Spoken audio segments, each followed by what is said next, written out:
Bonjour à tous les membres du groupe Ensemble Connexion 100% Bien-être. Bonjour Isabelle. Bonjour.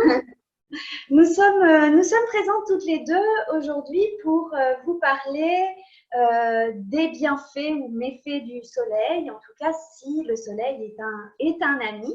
Alors je me présente, moi je suis Sophie Bonnet, je suis consultante nutrition et soins de la peau. J'ai créé Posana by Sophie il y a 5 ans et j'apporte tous les jours mes conseils à ceux qui cherchent à se sentir mieux dans leur corps, au niveau interne et au niveau externe. Alors le soleil, bien sûr, peut être dangereux pour notre santé et je ne saurais trop vous conseiller de vous protéger avec un étron total indice 50 dès que vous allez vous exposer de façon prolongée, boire beaucoup d'eau aussi. Mais moi, ce que j'ai envie aujourd'hui de vous partager, c'est des bienfaits du soleil qui, pour notre équilibre vital, eh bien, est important. La première chose, c'est qu'il nous apporte de la vitamine D qui intervient dans la calcification des os, qui permet aussi la détoxification au niveau des reins, du foie. Et cette vitamine D est préventive aussi pour les personnes âgées. Donc, en vieillissant, c'est quand même intéressant de pouvoir capter cette vitamine D. Toutefois, il y a quand même 45% de la population, pratiquement la moitié de la population, qui est carencée en vitamine D. Donc, quoi faire, s'exposer ou pas? Moi, je vous conseille fortement de vous exposer progressivement et en même temps de vous complémenter tout au long de l'année.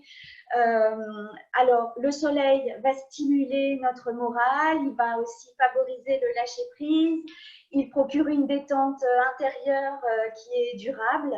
Alors, pour préparer au mieux votre peau, c'est de s'habituer à sortir progressivement, plutôt tôt le matin, profiter de la fraîcheur ou les soirées d'été. Et puis, adopter une alimentation riche en antioxydants, en oméga 3, consommer des fruits, beaucoup de légumes, surtout ceux qui sont rouges, parce que ceux-là ont un taux de caroténoïdes qui est important et c'est cet antioxydant qui vient à la surface de la peau pour protéger notre peau des méfaits du soleil. Et puis, complémentez-vous. En tout cas, si vous avez envie d'avoir un petit peu plus de mes conseils, n'hésitez pas à prendre contact avec moi. Isabelle, toi, que peux-tu nous conseiller par rapport au soleil? Alors Sophie, je suis tout à fait d'accord avec ce que tu dis. Le soleil présente beaucoup d'avantages en effet pour la peau, mais c'est aussi un grand danger parce qu'il attaque notre capital peau avec l'oxydation que ça provoque sur le derme et l'épiderme. Et donc, ça fait vieillir la peau beaucoup plus vite que si on n'est pas exposé. Donc, effectivement, une exposition progressive très protection avec crème solaire, je suis tout à fait d'accord, mais vraiment très peu pour commencer, surtout si on a une peau claire, si on n'a pas l'habitude d'être au soleil pendant l'année. Là, on rentre dans la période de vacances, évidemment, on n'a qu'une envie, c'est d'aller se mettre au soleil. Donc, vraiment prudence.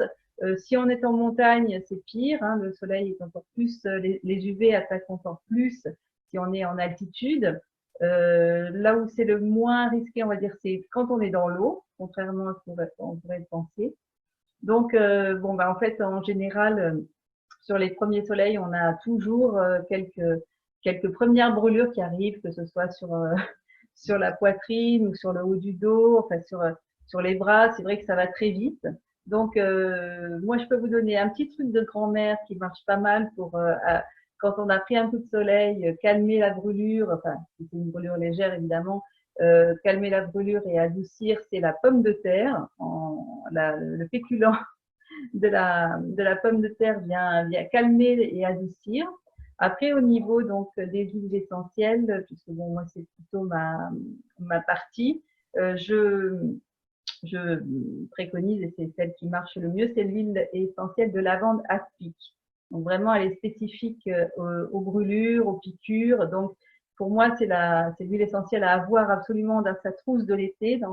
Quand on part en vacances quelque part, c'est l'huile essentielle de lavande aspic. Soit vous l'appliquez pure sur la brûlure, enfin, ou sur la rougeur si c'est une petite surface. Et si c'est une surface plus importante, vous pouvez la mélanger, par exemple, à une huile végétale de millepertuis, qui est aussi spécifique aux brûlures au coup de soleil. Donc, ça va venir adoucir et calmer, mais attention, une fois que vous avez appliqué l'huile, surtout plus d'exposition au soleil. L'huile de millepertuis a des risques d'être photosensibilisante, donc faites attention. Et puis, surtout, voilà, on se met à l'ombre, on reste couvert, des chapeaux, des t-shirts, le plus possible. Voilà, donc moi, je suis spécialisée dans les huiles essentielles et je peux répondre à vos questions. Vous pouvez me joindre sur mon site internet metimearoma.com. Merci beaucoup. Et à la semaine prochaine pour une prochaine vidéo avec le groupe Ensemble Connexion 100% bien-être.